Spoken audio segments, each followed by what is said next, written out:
Hey, Mark, what did you, I don't know how much of the Seahawk and 49er game you saw, but just your impressions on, it, I guess, kind of went as expected, right, with a new offensive. I mean, basically, it was a teardown, right, on offense with the quarterback, the two receivers, the offensive coordinator, the D-line or O-line coach, got Rico coaching the running game. So, I mean, I guess that's to be expected, you think?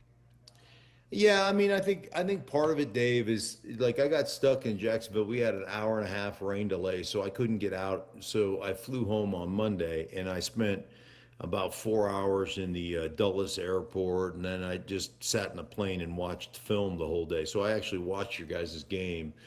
And, there's a couple things. One, San Francisco did a great job of shutting down the run game, right? But I thought Seattle, Rico, I thought Kubiak did a really good job of staying present in the run game and continue to get their attempts.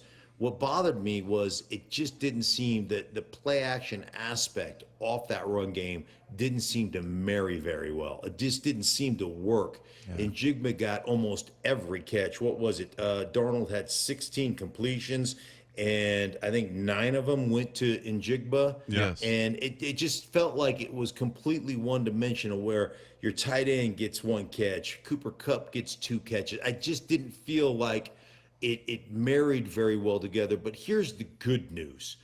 I think across the board, because I think sitting between my flight and being in Dulles for 4 hours, I watched 9 games. And it ended up being, that was kind of endemic of offense across the National Football League. It just wasn't sharp. There were a lot of nuanced things that weren't very good from a blocking scheme standpoint to entry point standpoints, whether it was, tight ends or fullbacks blocking people. I will say one thing. Your guys' fullback, whatever that dude's name is, from Alabama, Oots, what is it? Robbie Oots. Oots. Oons? He's a monster. Like that. You know what? That is tie on the doorknob kind of stuff. Just like getting there and watch Oons film. Yeah. Like that is like that dude. That dude. He had me at hello. I mean, I'm just like, I love you. Well, Mark, the other thing real quick about him is that he's very old school, and he's so old school that people were giving him a hard time about that he has a button on the front of his phone, and which I was like, doesn't everybody have that? So anyway, he's got like an old man phone, basically. You would love this guy. Yeah. Oh, would I love him? He's my favorite player in the National Football League right now. And I saw him throw about 4 blocks, and I was like, I like him a lot.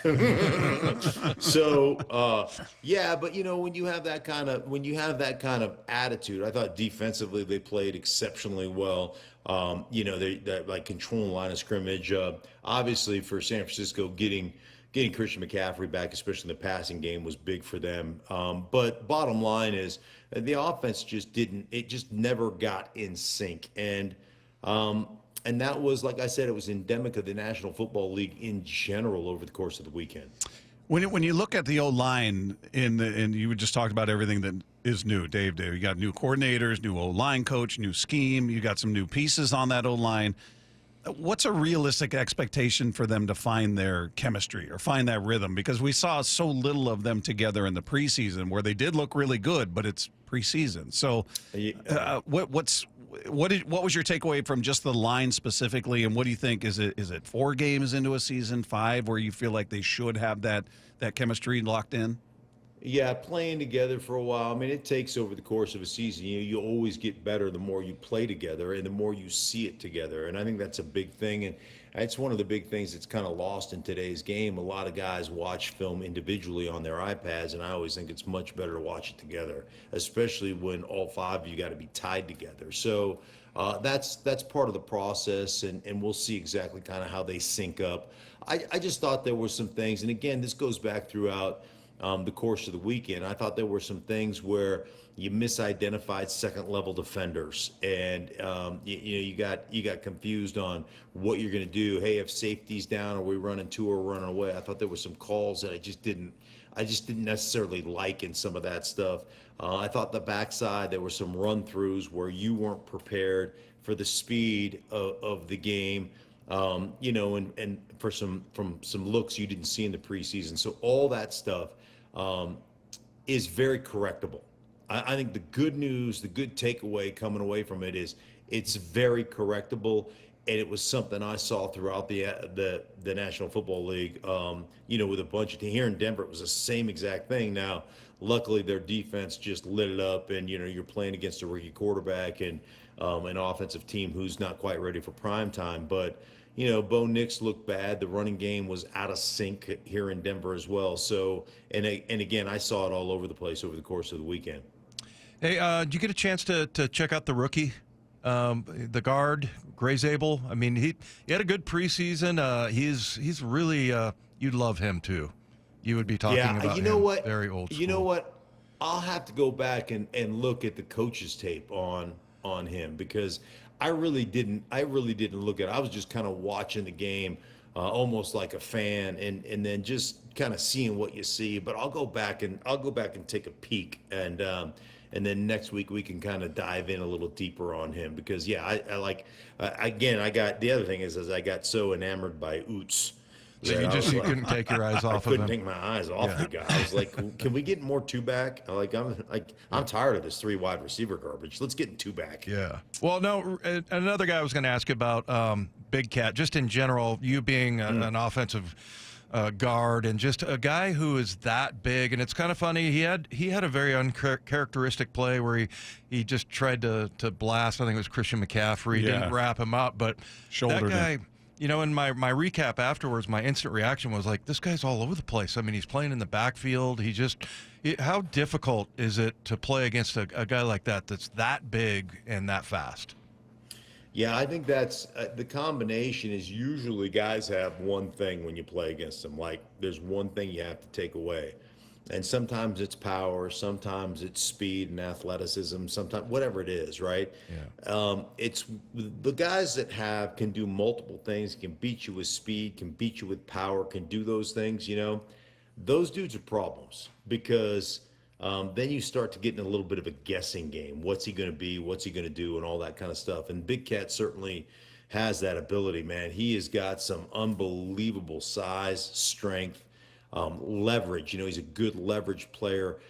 Guys who have the long kind of levers and arms, it's hard to get in their bodies sometimes. They can keep you at bay with their length. So that is always bothersome, because you want to turn it into a phone booth kind of holding match. And those guys that don't let you get into their bodies, I hate those guys.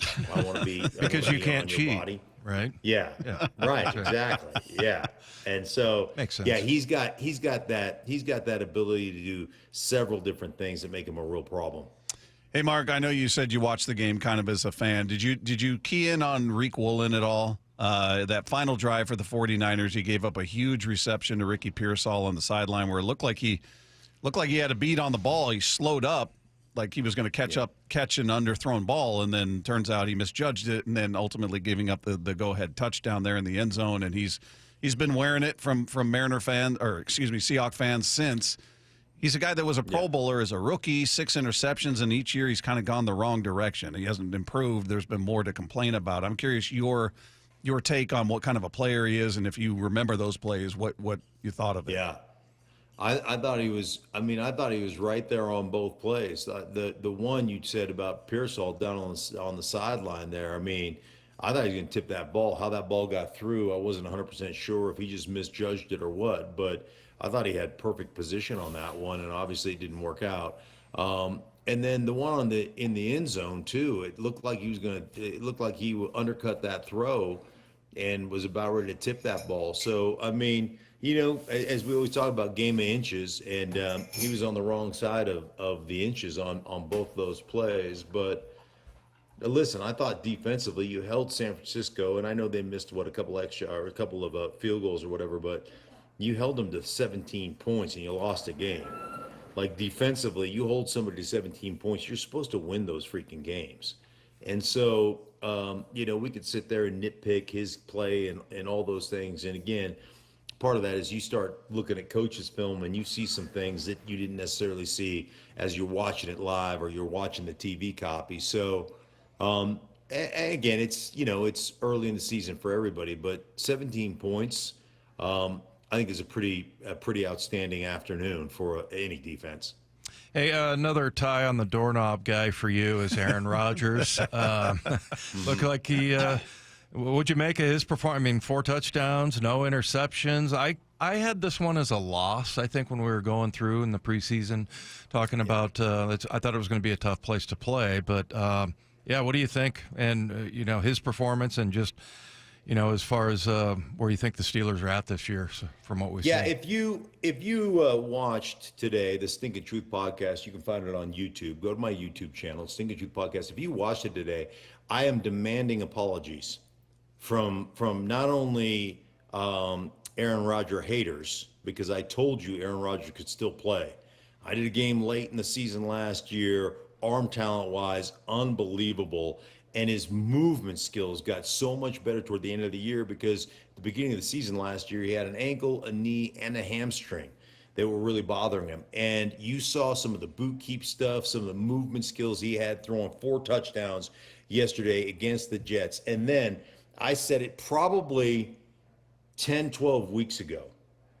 Bob, your guy, Russell Wilson, I said the Giants should cut him, get rid of him, and start Jackson Dart, because that's what you need to do. And Russell Wilson was throwing checkdowns like it was his job. Bubble screen, bubble screen, bubble screen, swing pass, swing pass, swing pass, check down, check down, check down, jump out the back of the pocket, take a sack. It was so typical Russell Wilson football, and it was awful. And now the Giants, apparently the report out there is Brian Dable said, hey, he wants to go to Jackson Dart now. Like I told him to 10 weeks ago, wants to go to Jackson Dart now. And the ownership is saying no. Like, really? You talk about emasculating your coach. You ought to just pack your stuff, pack up your office, put it in boxes, get yourself one of them hefty trash bags, throw all your crap in there, and just leave. Because everybody's done listening to you now. You got no juice. If the owner says, no, we got to keep playing Jackson Dart, because I'm sure the owners picked up a lot about playing football while he was standing around his ass off watching the games. So it just absolutely ridiculous. Hey, what was your reaction to Jalen Carter, game 1 for the Eagles, before they even run a play? They had an injury on the field on the kickoff, so they hadn't run a play yet, and he gets into a spitting match with Dak Prescott and gets ejected. I mean, just mindless to say the least. But what I'm sure you saw all the replays and everything. Yeah. What was your reaction? My reaction, like, the league fined him $57,000 in change for spitting on Dak Prescott. I thought the team should fine him a couple $100,000 for stupidity. Like, what are you doing? Like, you almost, and by the way, you guys couldn't stop the Dallas Cowboys. The only thing that slowed the Cowboys down was that rain delay, that lightning delay. Yeah. Like, you couldn't stop anybody. You're one of the best defensive players in football, and you don't even get a play in, and you got to go sit in the locker room for the rest of the night. Like, what do you? Well, you're not thinking. You're just not thinking. That was one of the dumbest things. Like, it just blows me away that you can be that selfish and that stupid all at the same time.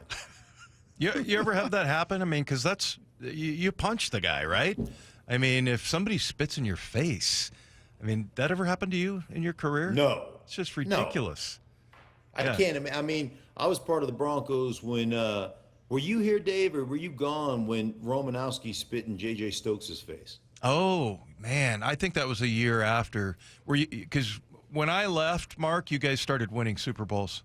So I think there's a correlation there. Was a correlation there. But, I do remember that, the Romanowski thing. I thought it was – didn't Shannon Sharp get involved in that somehow? Yeah. He was he was. I mean, there were a bunch of guys that were really pissed off about it, right? And Yeah. Romo got up in front of the team and apologized. He apologized to J.J. Stokes. I mean, the whole 9 yards. And I don't know if it stemmed from when Romo played for San Francisco. I don't think J.J. was on the team when he played for San Francisco. But bottom line, it was a big, tete-a-tete. And I think it was after we won back-to-back Super Bowls. So I think it was like in '99 maybe. But yeah, the whole thing fell apart after that anyhow. So, but again, there's just no space for that in the game, and ultimately, you do that, you deserve to get your butt whipped. By the way, speaking of deserving to get your butt whipped, Dave, this is me and you talking. Bob, just sit this one out and watch. Watch how this is done. All right, I'll be right here.